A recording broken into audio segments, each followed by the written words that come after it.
All right, so let's dive into this AI content creation thing, shall we? It's everywhere you look these days, from news articles to research papers and even some hands-on reports we've got. Yeah, it's exploding. Exactly. And we've got Lucas Oliveira with us today. He lives and breathes this digital innovation world, so who better to break it all down? Happy to be here. So, Lucas, the big question we're wrestling with here is are artists and designers going the way of the dodo? Or is this a different kind of story? Yeah, it's a bit more nuanced than just robots taking over. The really interesting thing is how these AI tools are changing how we even think about the creative process. Okay, so our research keeps throwing around names like DALL-E, Midjourney, RunwayML. It all feels like magic, right? You Right. type in what you want and poof, there it is. But how does this actually work? Well, yeah, the magic is really just a ton of uh, intense computation going on behind the scenes. These platforms are trained on these massive, massive data sets of images, videos, text. So you give DALL-E a prompt like cat riding a unicorn on Mars, and it's using all that data to make something totally new. It's kind of mind-blowing when you actually stop and think about it. But you mentioned the creative process changing. What do you mean by that? Well, let's take your traditional photographer. Right. They spend hours, sometimes days, setting the perfect shot, getting the lighting just right, composing everything. With AI, generating those initial visuals can happen in seconds. So instead of being stuck in the technical weeds, that photographer can spend their time refining, adding their own unique flair, really pushing the creative boundaries. So it's almost like AI is taking care of the grunt work, freeing up the human creative to focus on the high-level stuff. Exactly. And this is happening everywhere. Graphic design, video editing, you name it. Take RunwayML. It can look at footage and suggest edits, apply all sorts of complex effects, even generate whole new scenes based on what you tell it. It's not replacing editors. It's giving them a whole new set of tools. Okay, I'm starting to see how this goes way beyond just being a cool gimmick. But I think our listener is probably wondering, where's the beef? How is this playing out in the real world? Let's look at the music industry, for example. There are AI tools now that can compose original scores for videos, adapt to the mood of the scene even. Imagine a filmmaker working on a shoestring budget who can't afford a composer. Suddenly, they have access to high-quality music that enhances their storytelling. That's a great example. It feels like AI is leveling the playing field for independent creators, giving them resources they could only dream of before. But what about the people who do this for a living? Are they worried about being replaced? There's definitely a lot of discussion around that, and rightfully so. If AI can make a logo in minutes, what happens to the graphic designers who used to spend days on that? Hmm. It's a valid concern. But here's the interesting thing. A lot of designers are actually embracing these tools. Really? They're not running for the hills. No, they're seeing the opportunity. Instead of feeling threatened, they're figuring out how to weave AI into their workflow, how to use it to work faster, experiment more, and ultimately deliver better results to their clients. So it's less about humans versus machines and more about humans using machines to their advantage. Exactly. And we're seeing this play out in fields like architecture too. AI can help generate thousands of building designs based on specific needs, optimize for energy efficiency, structural integrity, all of that. Things that would take a human team weeks, if not months. It frees them up to focus on the artistic vision, the human experience of the building, the things AI can't replicate. That makes a lot of sense. It's like AI is the heavy lifter, the technical expert, letting humans focus on the creative and conceptual side of things. Precisely. Okay, so we've talked about how AI is shaking things up in the creative process itself, but what about the actual quality of what's being produced? Are we seeing a real leap forward in what's possible? Oh, absolutely. We're seeing some truly remarkable things. I'm all ears. Hit me with some examples. What's happening out there that wouldn't have been possible a few years ago?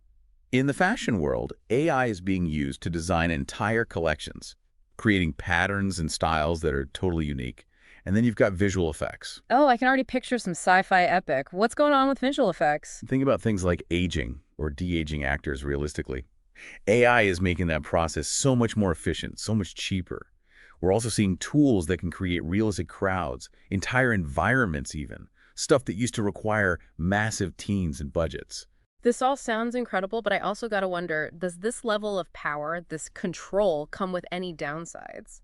Are there any worries about this being in the hands of, well, anyone with a computer? That is a very, very important question, one that we need to be thinking about carefully. Yeah, it's almost like we're handing over the keys to the creative kingdom, but we don't really know what everyone's going to do with them, right? That's a great analogy. And that brings us to one of the biggest challenges we face, the ethical implications of AI.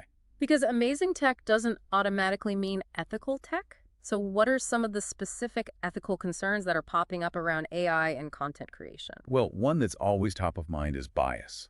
These algorithms are trained on data, and that data can reflect the biases that already exist in society. So if an AI tool is mainly trained on images of white models, for example, it might have trouble generating images of people of color accurately. That's a crucial point. It sounds like those biases could lead to some pretty harmful, even discriminatory outcomes. Exactly. And then you've got the whole issue of intellectual property. If an AI generates a piece of art that's super similar to something that already exists, who owns the rights? Is it the person who made the AI, the person who used it? Is it public domain? We're still figuring all this out. Feels like the law is playing catch up with tech that's moving at warp speed. You could say that. And it's not just the law. Society as a whole is trying to figure out how to navigate this new world where AI is such a powerful force. It's a lot to process, but Yeah. for our listener who's maybe just starting to wrap their head around all this, what's the key takeaway? What should they be thinking about? I think the biggest thing is to remember that AI is a tool, not a replacement. It's a tool with immense potential, but it's ultimately up to us, the humans, to use it responsibly and ethically. That's a great point. It's a good reminder that even in this age of AI, it's our choices, our values that will determine the future of content creation. This is all really fascinating stuff, and I feel like we've barely scratched the surface. But before we go any deeper, let's take a quick breather and come back in part 2 with some more concrete examples of how AI is being used across different creative fields. We'll dig into some real-world case studies, hear from artists and designers who are using these tools, and get a glimpse into what the future might hold for AI-powered content creation. Stick with us. Picking up where we left off, I think one of the most exciting things to look at is how AI is changing the game for visual storytelling. Okay, you've got my attention. What are we talking about here? Think about comic books, for example. There's this really cool project where an artist used Midjourney to create entire pages of a graphic novel, like full layouts, characters, the whole 9 yards. Whoa. So instead of spending hours drawing each panel, they're using AI to do the heavy lifting. Yeah, exactly. Mm. And what's really neat is that the artist then goes back in and tweaks the AI-generated images. Adds their own personal style. It's like a true partnership between human and machine. Mm. And the end result is something really unique. That's a perfect example of what we were talking about earlier, right? AI as a creative partner, not a replacement. It's like having a superpower assistant that helps you bring your ideas to life faster and with way more visual flair. 100%. And this kind of collaboration isn't limited to static images either. Yeah. We're seeing AI being used to create animations and even full-blown films. Okay, now you're talking. Tell me more about AI in filmmaking. That's got to be a game changer. It really is. Yeah. Imagine a director who wants to create a scene set in a busy city, but they don't have the budget for a giant set or thousands of extras.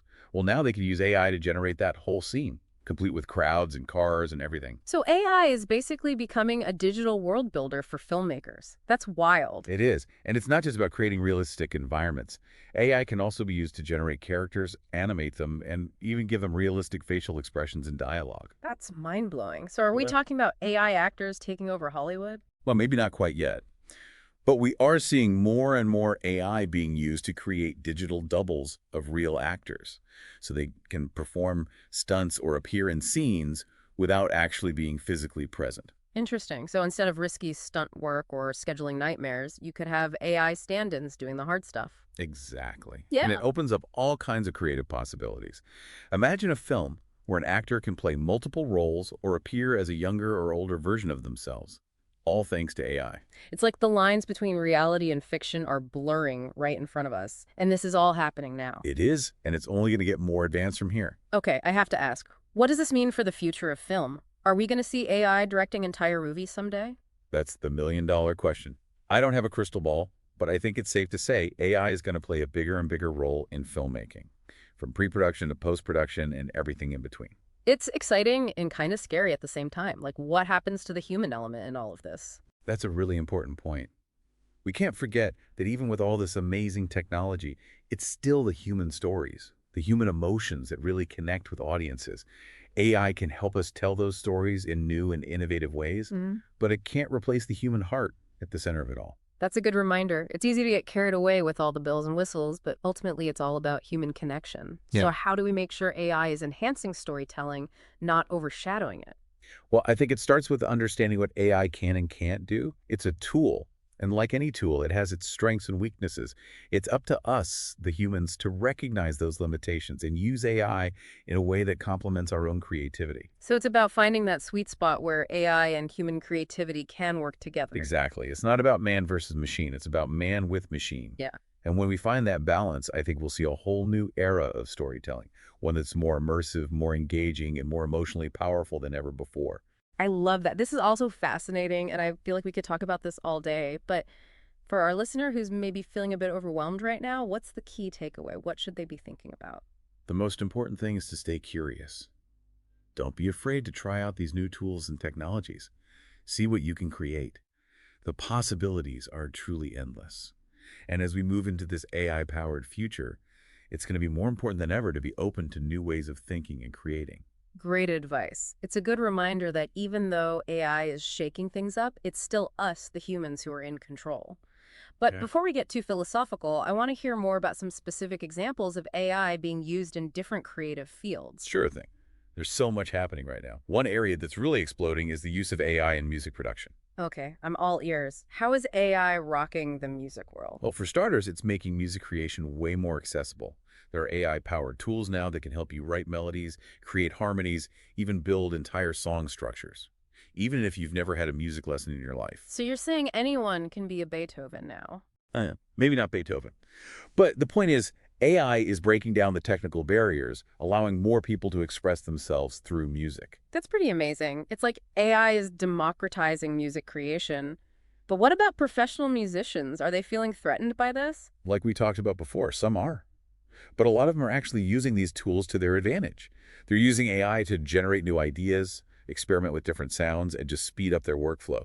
For example, there's this AI tool that can analyze a piece of music and suggest different arrangements or instrumentation. It's like having a virtual producer in your pocket. Wow, that's incredible. It's like AI is becoming a creative partner for musicians. Exactly. Yeah. And that partnership is leading to some seriously innovative music. We're seeing new genres and sounds emerge that just wouldn't be possible without AI. I'm sold. But with all this talk about AI creating music, I have to ask, can an AI really be creative? Or is it just copying what it's learned from human created music? Now, that's a tough question. Honestly, there's no easy answer. But what I find interesting is that even if AI is just mimicking, it's still producing music that's genuinely new and original. So maybe whether or not it's truly creative in the human sense doesn't even matter. If it's pushing the boundaries of music, that's pretty remarkable in itself. I think so. And it makes you wonder about what creativity really is. Yeah. What does it mean to be creative? Is it something only humans can do? Or can machines be creative too? These are questions we're only starting to explore. Things are getting deep here. But before we go too far down the rabbit hole, let's bring it back to our listener.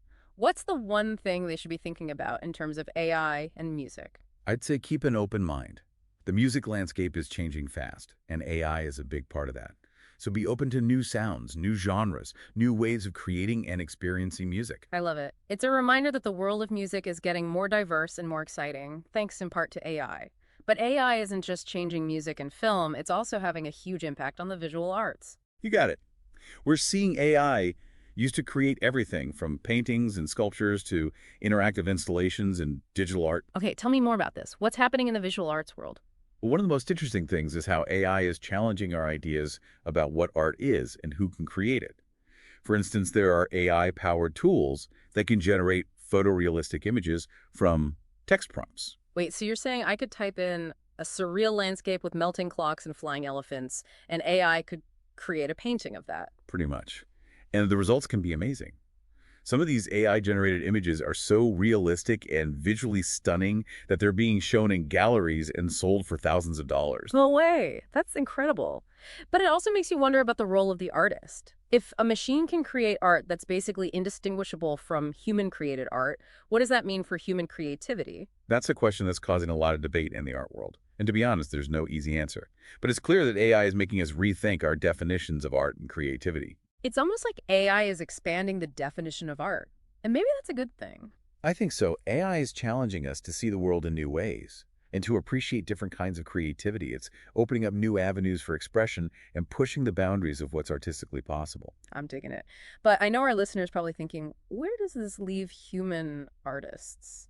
Are they going to be replaced by machines? It's not quite that black and white. While some artists might feel threatened by AI, others are embracing it as a powerful new tool.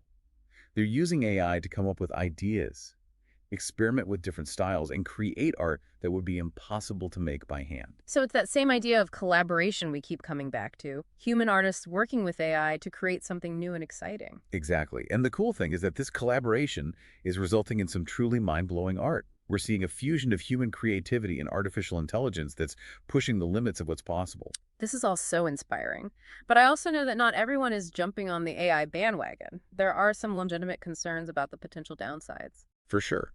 And it's important to talk about those concerns and have open and honest conversations about them. Like with any powerful technology, there are risks and ethical things we need to consider. Okay, let's talk about those concerns. What are some of the potential downsides of AI in the creative world? Well, one that comes up a lot is the potential for job displacement. If AI can create art, music, and even movies, will there be fewer opportunities for human creatives? It's a valid concern. We've seen automation change other industries, but is it inevitable that AI will replace human creativity entirely? I don't think so. As we've been saying, AI is a tool. And like any tool, it's only as good as the person using it. It's the human artist, the human musician, the human filmmaker who brings the creativity, the vision, the emotion to the table. So AI might be able to copy human creativity, but it can't replace the human element that drives it. Exactly. And that's why I believe the future of creativity isn't about man versus machine. It's about man with machine. It's about finding ways to use AI to enhance and amplify human creativity, not replace it. That's a really important point. And it reminds us that even in this age of AI, it's our choices and values that will shape the future of creativity. But beyond the job stuff, are there other ethical things we should be thinking about? Absolutely. One that's becoming more and more important is the issue of bias. As we talked about earlier, AI algorithms are trained on data, and that data can reflect biases that already exist in society. Right, so if an AI is trained on a data set that's mostly white, male, and Western, for example, it might have trouble creating art that's truly diverse and inclusive. Exactly. And that's something we need to pay attention to. We need to make sure AI is used to promote diversity and inclusivity, not reinforce harmful stereotypes. It's almost like we need to be actively shaping the ethical side of AI as it develops. I think that's spot on. We can't just sit back and let AI develop on its own. We need to be involved in making sure it's used for good. I like that. It's a reminder that the future of AI isn't set in stone. It's up to us to make sure it benefits everyone. But there's another big ethical piece here, right? Ownership and copyright. You got it. If AI is creating all this stuff, who owns the rights to it? Yeah, that's a tricky question. It really is. And legal experts are still trying to figure it out. Current copyright laws were written way before AI could create things like art, music, even writing.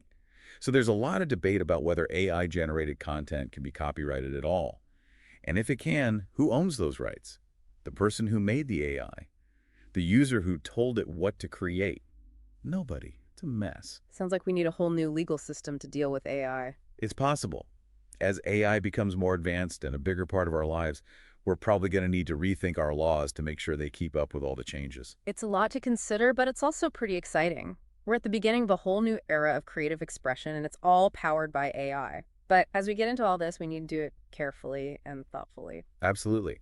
The future of creativity has a ton of potential, but it's our responsibility to make sure it benefits everyone. This has been such an eye-opening conversation. But before we wrap up, I want to give our listeners some practical advice. Sounds good. What do you have in mind? For someone who's maybe feeling a little lost in all of this, what's the one thing they can do to start exploring AI-powered creativity? Where should they begin? That's a great question. I think the best place to start is by just trying things out. There are so many awesome AI tools online, and a lot of them are free. So I would say just dive in and play around, see what happens when you use DALL-E to make an image, or try composing a melody with an AI music generator, or feed a poem into an AI video creator. The more you experiment, the more you'll discover what AI can do. And who knows, you might even create something amazing in the process. That's awesome advice. It reminds us that even though AI can seem intimidating at first, it's really just a tool that anyone can use if they're curious and willing to learn. Okay, so welcome back for the final part of our deep dive into AI content creation. We've talked tech, we've talked creative potential, we've even touched on how this is shaking up different industries. But there's one more layer I think we need to peel back: the big picture impact on society. Lucas, where does your mind go with all this? Honestly, it's the question that keeps me up at night. We've been talking about AI as this tool, this partner in creation, and that's all true. But when you zoom out, it's like we're talking about a fundamental shift in how we humans create, how we experience culture, even. Yeah, you hit the nail on the head. A lot of our research talks about this democratization of creativity. Anyone, anywhere with an internet connection can make images, music, write stories. It's wild. What does that actually mean, though? Well, on the one hand, it's incredibly empowering, Mm. right? Imagine a kid, maybe somewhere rural, always wanted to make movies, but never had the equipment, the training, any of that. Suddenly with AI, those barriers just, poof, disappear. So we're talking about this potential explosion of creativity, new Yeah. voices, new perspectives we might never have even heard otherwise. Exactly. And it goes deeper than just tools. It's about how we relate to creativity itself. If AI can take care of the technical parts of, say, composing music, then humans, we're free to focus on the emotion, the story we're trying to tell. Hmm. Could lead to art that's more personal, more raw even. It's making me think about what makes us human in the first place. Like, what's our special ingredient in all this when a machine can do so much? That's the heart of it, I think. But, gotta be real, it's not all sunshine and rainbows.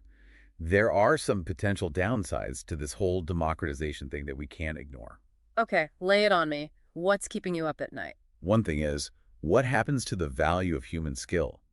If anyone can whip up a catchy song, a beautiful image, does that make those skills less valuable, like in the job market? Yeah. We're already seeing that debate play out with photography, graphic design. Yeah, it's a tough one. You don't want to hold back progress, stop people from using these amazing tools. But we also have to recognize the expertise of people who spent years, decades even, honing their craft. It's a real balancing act, no easy solutions. Might come down to redefining what value even means in the creative world. Maybe the focus shifts away from pure technical skill or towards like originality, the emotional impact, how well you connect with your audience on a human level. It's like AI is forcing us to step up our game. Can't just rely on knowing the software anymore. Got to bring something more to the table. That's a big part of it, yeah. And then there's this other worry that pops up. What if AI-generated content just floods everything? We're already seeing it with AI writing. Hard to tell what's human, what's machine. It's like the internet's going to become this sea of AI noise. Finding real human expression is going to be like, I don't know, finding a unicorn. That's the fear. And it's not totally crazy.